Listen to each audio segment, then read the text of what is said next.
qu'il en bouffe.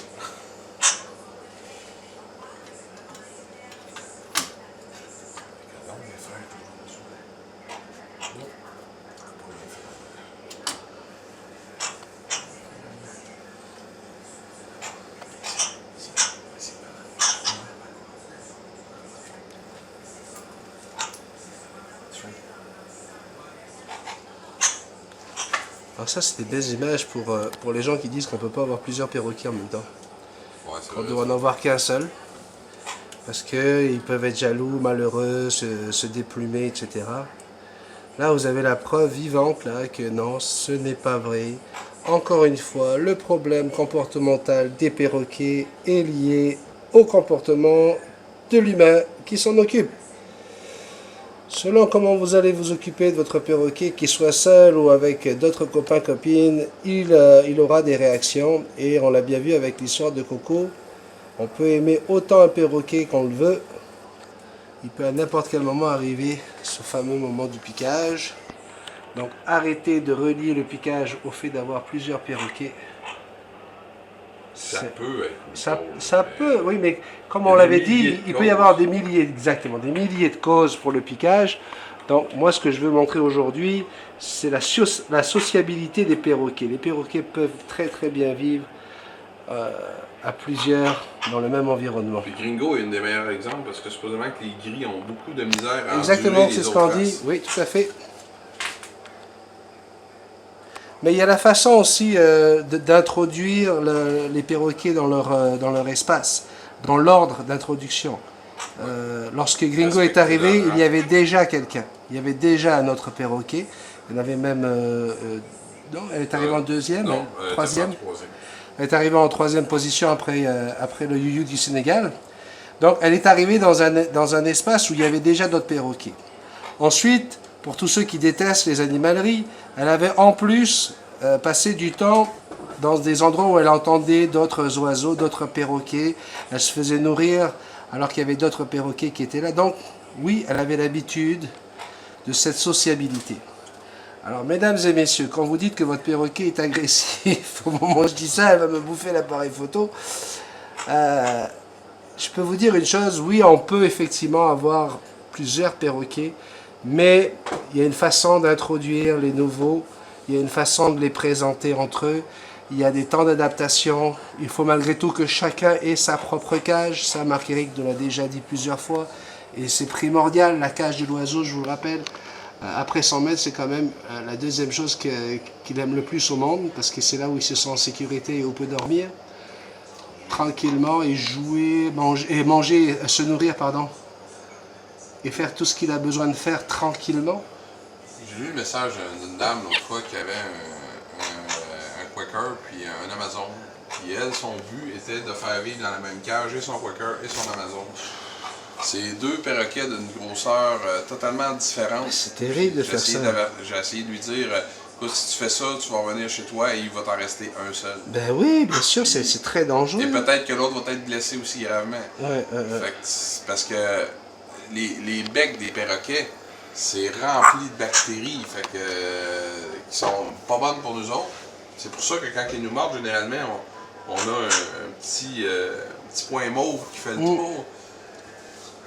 Parlez-en à l'oreille d'un de mes amis. Lui, c'est plus un bleu de compression. Ouais. C'est. On aurait dit que mon lobe avait pris un coup de poing. Ouais, que tu t'étais fermé la porte d'auto sur le lobe d'oreille. Mais, tu sais, c'est vraiment juste une question de. Comme moi, bon, quand le Youyou du Sénégal est parti, Gringo est devenu deuxième. Elle a été deuxième pendant presque 2-3 ans, jusqu'à temps que j'adopte Théo. Mais c'est important, quand je les sors des cages, le premier que je sors de la cage, c'est toujours Coco, la deuxième, c'est toujours Gringo, le troisième, c'est toujours Théo. Pas parce que j'aime moins Théo, que j'aime moins Gringo, que j'aime plus Coco. C'est pas ça, c'est que pour éviter qu'ils s'entretuent entre eux autres pour prendre la position de l'autre, pour grimper dans l'échelle hiérarchique, comme qu'ils feraient dans le fond s'ils sont dans la nature, en respectant toujours leur affaire, puis en protégeant, comme si Gringo attaque Coco, c'est Gringo que je tâche. Je la tâche, je la dépose ailleurs, puis je dis non, t'attaques pas Coco. Si c'est Coco qui attaque Gringo, ben là, je prends Gringo, puis ça finit là. Je peux pas le punir, parce que si je le punis, elle va penser qu'elle vient de passer en avant de lui, fait que là, elle va juste chercher à l'attaquer par après. Fait que c'est des situations qu'il faut éviter. Votre premier, c'est pas qu'il a le droit de tout faire, mais il doit mériter plus de souplesse. Parce que si votre premier finit par passer deuxième, c'est une des causes de piquage. Lui, il sait pas pourquoi il a perdu tout son pouvoir. Ça n'a pas été le cas de Coco, ça, par exemple, hein, bébé? Là, il chiale parce qu'il est allé d'avoir le harnais. Parce que justement, on sort pas, je le garde dans la maison. Mais les beaux temps s'en viennent, dans 2-3 semaines, je vais être bon de le sortir, d'après moi. Fait que, c'est ça, le temps de votre hiérarchie interne, là, les affaires de moi je sors ce paquet-là, le lundi c'est Gringo, le mardi c'est Théo, puis le mercredi c'est Coco. Puis la semaine suivante je commence par Coco, après ça c'est Théo, puis après ça c'est Gringo. C'est pas une méthode qui fonctionne à long terme, parce que les perroquets ne sauront même pas où est-ce qu'ils sont au sein du groupe familial. Tirer la queue. Alors, des spécialistes disent qu'il n'y a pas de hiérarchie dans les oiseaux pourtant. Ben ça, Chez le perroquet. C'est leur point de vue. Moi, je peux dire que j'ai pas étudié là-dedans. Ouais. Donc, c'est assez difficile pour moi d'aller contredire quelqu'un qui a étudié là-dedans. Ouais. Sauf que moi, quand je regarde des émissions sur les oiseaux, même si on prend, mettons, à l'extrême,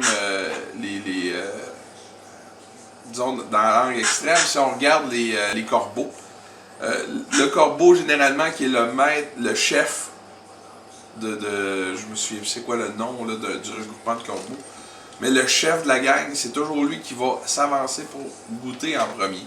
Puis une fois qu'il a goûté et qu'il est encore en vie, après, c'est que les autres, ils y vont.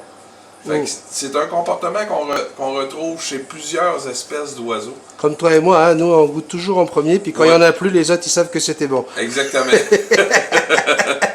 Fait que tu sais, c'est un comportement qu'on retrouve chez d'autres oiseaux. Fait que je verrais pas pourquoi ce comportement-là n'existerait pas chez nos perroquets. Hein, Théo? Ouais, Colin, de beau bébé. Bon, ben voilà une vidéo qui s'est faite toute seule. Hein, encore une fois, vous n'avez pas besoin de voir ma tête pour suivre ces superbes conseils. On est ici chez Marc-Éric Vincent. Regardez un petit peu ce Disneyland pour les perroquets. Et nous avons au fond ici notre petit Coco en train de se régaler. Oui, mon Coco. Voilà, ben ça fait une vidéo en plus. Merci de votre fidélité, merci d'être avec nous sur la chaîne Multitaskman.